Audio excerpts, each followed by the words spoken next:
Gariaband collectorate में उस समय आपाधापी मच गई जब फिंगेश्वर की 100 से ज़्यादा छात्राएं अचानक कलेक्टर से मिलने पहुंच गईं, पर कलेक्टर छात्राओं से मिले बगैर सीधे निकल गए। छात्राएं रास्ता रोककर अपनी बात कहने की कोशिश करती रहीं, पर कर्मी छात्राओं को हटाकर कलेक्टर के लिए निकलने का रास्ता बना दिया।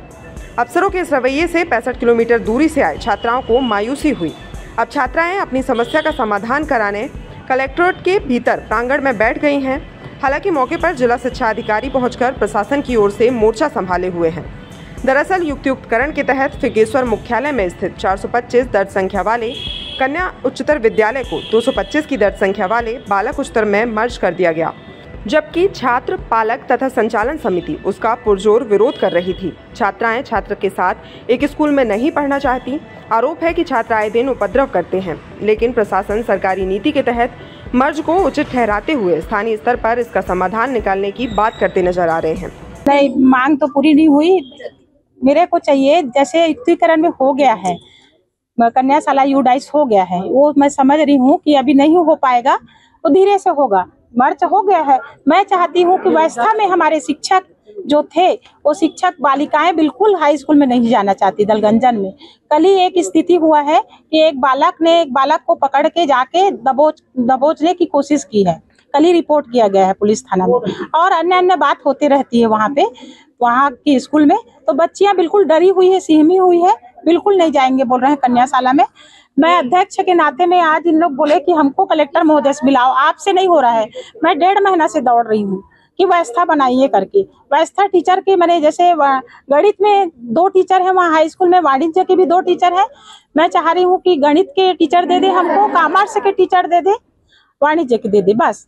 और बाकी टीचर अभी अतिथि शिक्षक से ग्रहण कर रहे हैं। हम लोग जितने शाला प्रबंधक समिति के हैं, जो युविता पढ़ी लिखी है, वो पढ़ा रही है, क्लास ले रही है, पेपर हो रहा है इन लोग का। लेकिन हम चाहते हैं कि शासकीय टीचर इनके जो कठिन विषय के हैं, मैथ्स के हैं, वाणिज्य के हैं, ये टीचर को सर प्राचार्य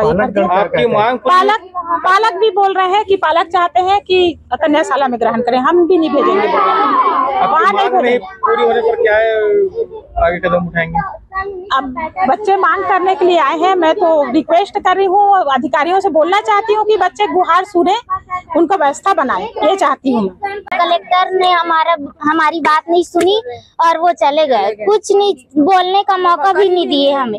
और किस वजह से हमारा स्कूल को मर्ज किए, किस नियम और शर्त से हमारा स्कूल मर्ज किया गया? आगे आप क्या करेंगे? हम लोग नहीं जाना चाहते उस स्कूल में, और हम लोग नहीं जाएंगे जब तक हमें लिखित में नहीं देंगे। हम लोग यहाँ से नहीं हटेंगे, यहीं बैठे रहेंगे। वहाँ किसी कुछ ठीक नहीं है, वहाँ की व्यवस्था ही ठीक नहीं है ना। हम लोग अलग कैंपस में है, हम लोग को क्यों मर्ज किए गए? कैंपस अलग है, दर्ज संख्या ज्यादा है, सब चीज अलग है, फिर भी क्यों मर्ज किए हैं? आप लोग बताओ। मामला किसी से छुपा हुआ नहीं है, 3-4 महीनों से चल रहा है। 27 मई को राज्य सरकार के आदेश से ये जो 4 स्कूल हैं जो युक्तियुक्तकरण के तहत मर्ज हुए थे, वहाँ पर जब मर्ज किया गया तो सारे शिक्षक एक प्रिंसिपल के अंडर में आ गए, और पूरी बिल्डिंग जो चारों है वो एक प्राचार्य के अधीनस्थ आ गई। सारे बच्चे एक छत के नीचे आ गए।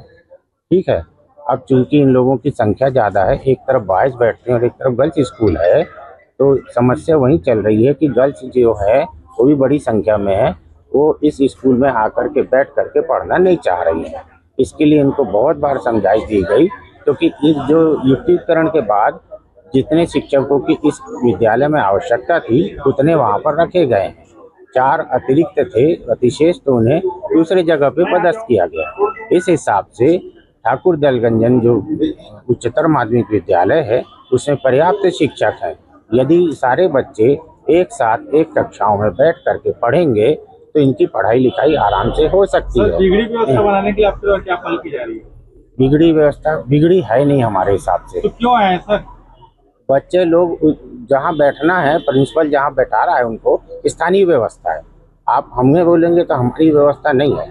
स्थानीय व्यवस्था में बच्चों को क्लास में पढ़ाने के लिए प्राचार्य की जिम्मेदारी है, वो उसको निभा रहा है। समस्या इन्हीं के तरफ से कि ये वहाँ पे लड़कों के स्कूल में बैठ के पढ़ना नहीं चाहते हैं। इनकी समस्या का समाधान आप कर रहे हैं? समस्या का समाधान इतना है, हमने प्राचार्य को कहा है कि यहाँ भी पढ़ा दो और वहाँ भी पढ़ा दो। आपको टीचर की व्यवस्था और टाइम टेबल ऐसे बनाना चाहिए। अब हमने बार बार कहा है, वो व्यवस्था बना रहे हैं। अब जितनी उनसे बन रही है तो बना रहे हैं वो लोग।